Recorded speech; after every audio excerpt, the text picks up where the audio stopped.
Welcome to our new series of interviews with Father Bob. The teenagers of St. Peter Parish will be interviewing Father Bob every month, asking him questions that have been on their minds. Stay tuned each month for a new video. Here is the next of many interviews to come. So, Father Bob, are people born possessed by evil or unclean spirits, or is it a result of their sins? Do they have a choice? Are people who commit horrific crimes considered possessed? I guess my first question should be, does unclean spirits mean evil spirits? Okay, well that's a big topic, and I'd start with your last question, or your first question, however you want to put it. Unclean spirits and evil spirits would be really the same thing. The New Testament uses both phrases. And,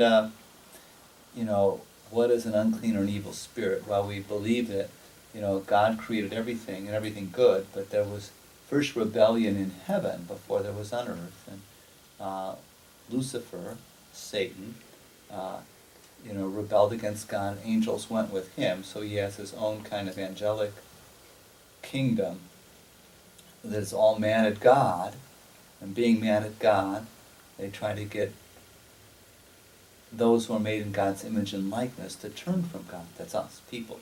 So that's what they're about. Are people who commit horrific crimes possessed by evil spirits? Possibly. Sometimes when we repeat wrongdoing, we kind of make a big opening in our soul that evil spirits can kind of come in and take over an area of our life. So all we think about is doing this action that is somehow perverted or wrong. And so sometimes evil spirits have that influence. Well, we're also fallen creatures. And so we have, our own abilities, so to speak, our own brokenness that will lead us to do wrong too. So it's not always motivated by evil spirits or possessed by or, whatever, obsessed by. So that happens. What about people being born possessed or with an unclean spirit? Is it a result of their sins or other sins? And, first of all, every person is born innocent on the one hand, but also a sinner on the other hand. Innocent in the sense that they haven't committed personal sin, but we're born into a fallen world, and so we experience the effects of original sin. And there can be people who have more effects of original sin in their life just because of the culture they're born into.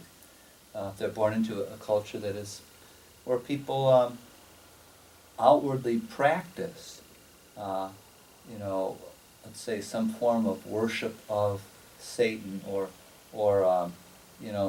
they're caught up in a superstition, placating, sort of satisfying evil spirits and somehow to try to be protected. You could have greater influence. It's interesting to note in the rite of baptism we have a prayer to be freed from the power of evil and the brokenness that comes with original sin. In a sense, it's a prayer of exorcism or deliverance. And so the Church takes seriously the fact that there is spiritual warfare going on, and at times even innocent people are affected in some manner. We see that in the gospel, and that there are children or younger people that seem to be afflicted with an evil spirit that Jesus has to deal with.